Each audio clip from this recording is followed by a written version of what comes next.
Well, the fact is, Eddie is leaving, and that has a factor with me as far as my decision.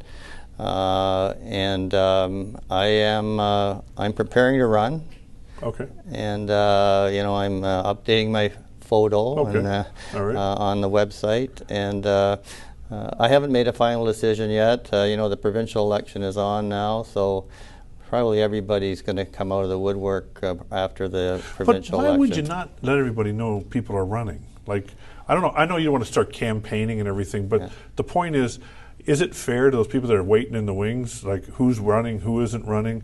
But shouldn't you come out soon and say, like, I'm running and I'll get more to come, but I am running. I want to serve the people of my ward. Yeah, I think that's a good point, and but I mean, it hasn't stopped. There's one candidate that signed up 2 or 3 months ago, so it hasn't stopped that individual. But I think it's pretty well timed to come out and say I'm running or I'm not. Right now, you are running unless something changes in the next little while. You're preparing to run. I'm preparing to run. Well, that's good. That I usually have gotten on other people. I've even asked people if they're running for mayor. Okay. But they haven't gotten. I'm not running for mayor. You are not running for mayor. No. Okay.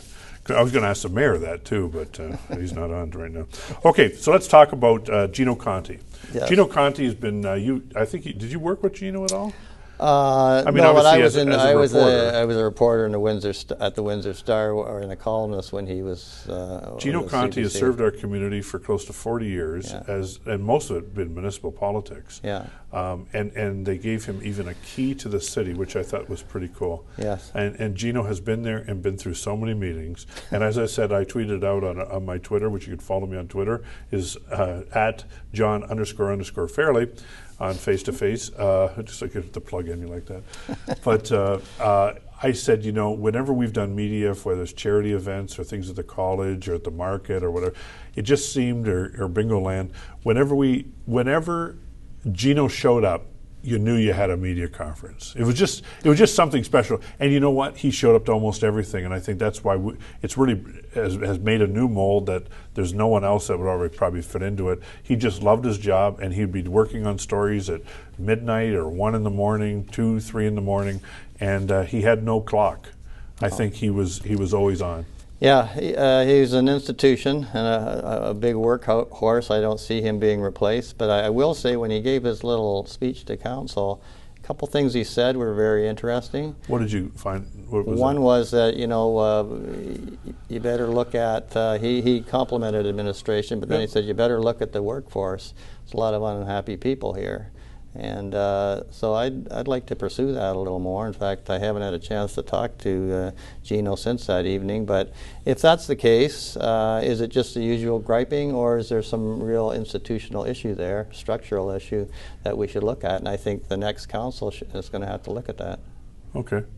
But I think overall, though, it's been kind of easy. Has he been a fair reporter to you? Oh yeah, absolutely. He calls me at 11 o'clock on Sunday night. So, and sometimes I'm too tired to answer the phone and going to bed. But generally, I get back to him, and it's about the next day's story. So, one of the things too that I want to talk about is Erie Street, and with Erie Street is the big September. Beginning of September's Via Italia race, which I think celebrated last year 55 years of being homegrown in this region. And I went to it this past year, and it was, I'll tell you, if you have a chance to go, I know they run around, you can only see them for a second, and then they come back. It's like the Grand Prix, I guess, to a degree, or one of these stock car races where you can just see them when they go by. But good job for them. And I guess the thing is, it worries me because of the funding.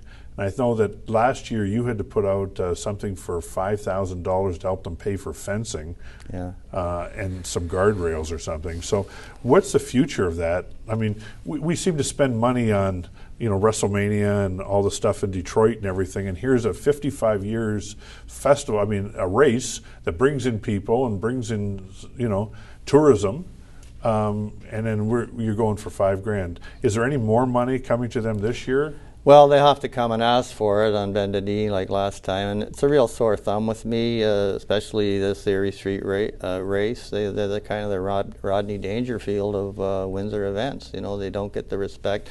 you get respect from the people and the people that go to the race, but they don't get respect from the tourist bureau, I don't believe. Well, I and think from there's a City process. Hall. They'd have to go to the tourism, but Yeah. tourism doesn't sponsor things anymore. No, they won't sponsor it. They'd have to come to City Council. I mean, we give $75,000 to the Grand Prix motor race on Belle Isle, and it's not even in our city. We've given money in the past to WrestleMania, and that's the point I was saying. Let's look at our homegrown product here and give them a bit of money for what they do to bring people into Windsor. Okay. Final thing is, where are we at with the downtown czar?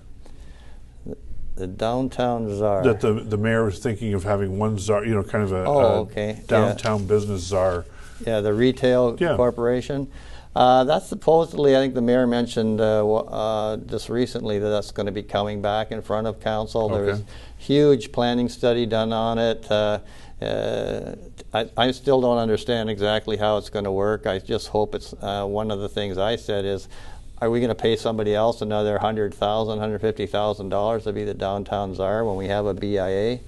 And you know, Eddie's issues with the downtown BIA have been fairly upfront. We just had another debate with them just last Monday. So I don't know. I'm not sure how it's going to flesh out. All right, thank you. Thank you for being here.